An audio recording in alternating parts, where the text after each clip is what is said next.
guys, welcome to Christy Gray's Scarlet Pen. If you haven't been able to see or notice this gigantic stack of books right next to me, that's what we're going through today. But don't worry, this video will not be a million hours long because we are just doing very brief looks into these books, and the reason for that is I didn't read most of them.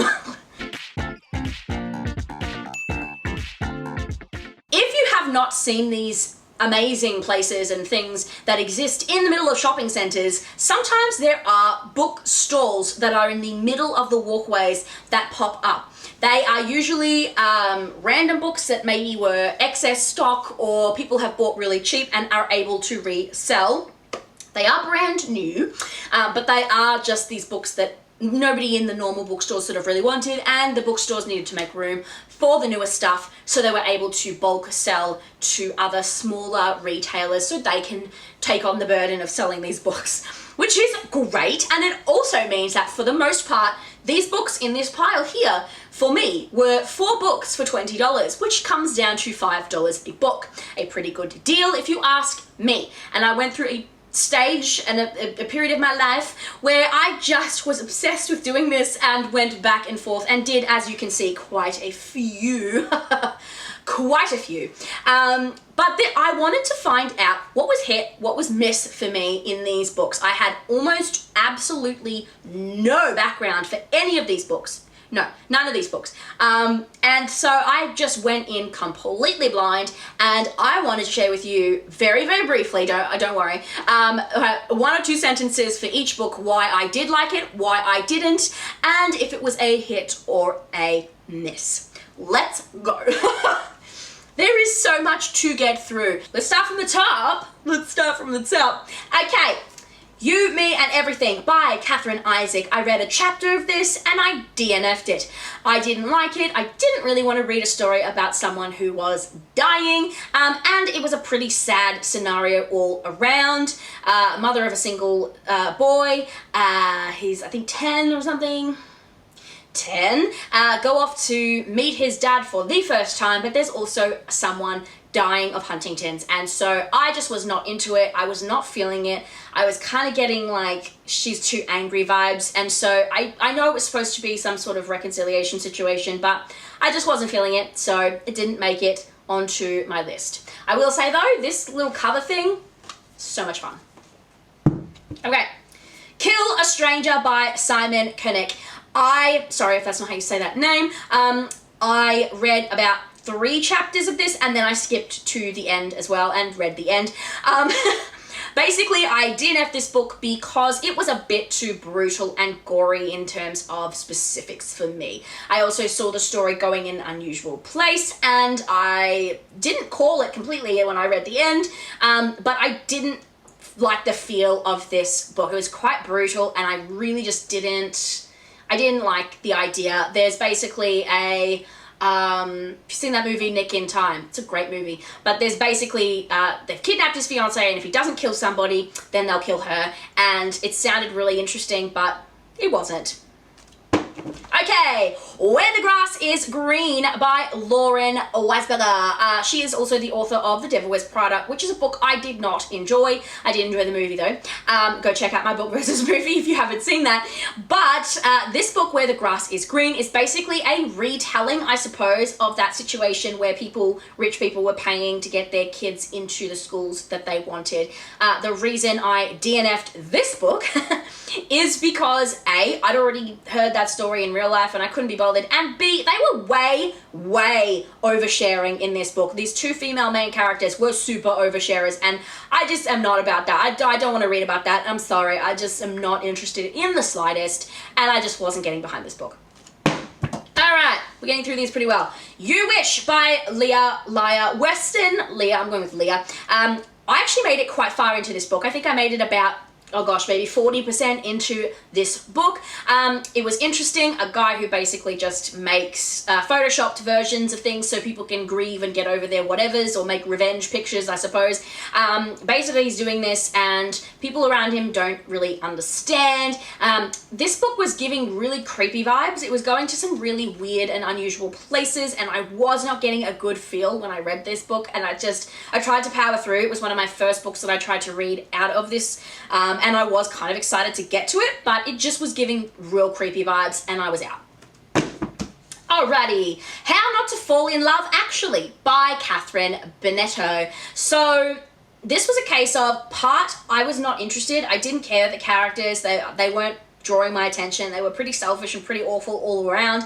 And the other part was, I think I made this like maybe 50 pages into this book, and honestly, this is supposed to be about the story of a single girl getting pregnant, but they spent so much dang time talking about whether she should be pregnant or not. And if this is a book about a pregnancy, I understand having that conversation, that's fine, but you don't have to spend so long having that conversation with basically everyone that ever exists in your life. If it's going to be a book about a pregnancy, have that conversation, but don't make it like a quarter of the book that we're talking about that. We know you're going to be pregnant, and if you weren't, there'd be no book. And so, you know, I mean, this is just unnecessary. Plus her whole love life relationship situation, I was so uninterested and just didn't care. Okay.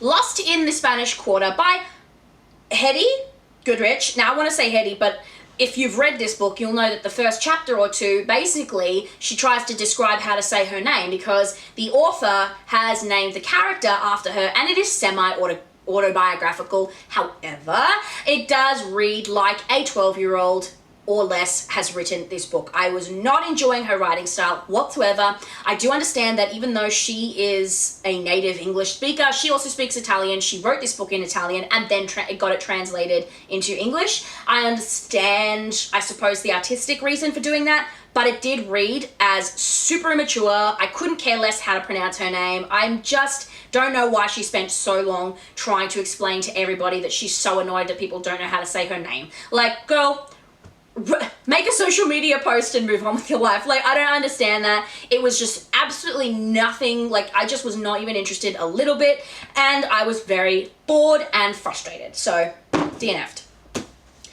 We're getting through these pretty quick. Godspeed by Nicholas Butler. This was basically a bunch of country bumpkins who have never seen a pretty girl in their life, and when they do finally see a pretty girl, they acted like absolute idiots. Oh, she's pretty. Let's just become the wolf with the tongue on the floor. Like, I don't understand why these were these characters. They were crude, they were not very likable, and I think they cussed quite a bit at the start. It was uninteresting, and the hick vibes I just could not get behind. I barely made it any way through. Okay. The End and Other Beginnings by Veronica Roth. Veronica Roth is the author of the Divergent series. I've seen the films. I'm currently trying to read the books. I haven't gotten to them just yet. But I do like the Divergent series, and so I was excited to sort of get this. There's about 6 or 7 sci-fi, otherworld type stories in this. I DNF'd the first story. I moved on to the second one, DNF'd that, moved on to the second one, and DNF'd that. Some of them were just really creepy and yucky in terms of describing aliens. Other ones were very preachy and unusual and dealing with like really intense, like triggering things without warning you first. And so I just was not feeling this. I was so out. I just couldn't even be bothered with any of the rest because they were just not my vibe, for lack of a better word. And so it lost. Okay. Cobble Hill by Cecily von Zaigzar, who wrote Gossip Girl as well. If you don't know, that was actually a series of books before it was a TV show, apparently. I am not doing a book versus movie because A, it's a TV show, and B, I just can't be bothered. But I did try to read Cobble Hill. I DNF'd pretty quickly. There was cheating tropes in here. There was just, I just couldn't care less about these characters. I didn't like them. I didn't like any of them, to be honest, and I just was not feeling it. And instead of ruining my life by trying to make myself read something I don't like, I gave up. Okay, this is so big. Wait, hang on. I had so many books, I had to move some. Okay, so Her Heart for a Compass by Sarah Ferguson, who is evidently the Duchess of York, or Fergie, I guess is what she is called. When I picked this book, I had absolutely no idea that she had written this. Absolutely no clue that was her. I just thought it sounded interesting. It is so freaking long. So freaking long. I think I made it maybe 30 or 40 pages into this book and DNF'd because it was really dull.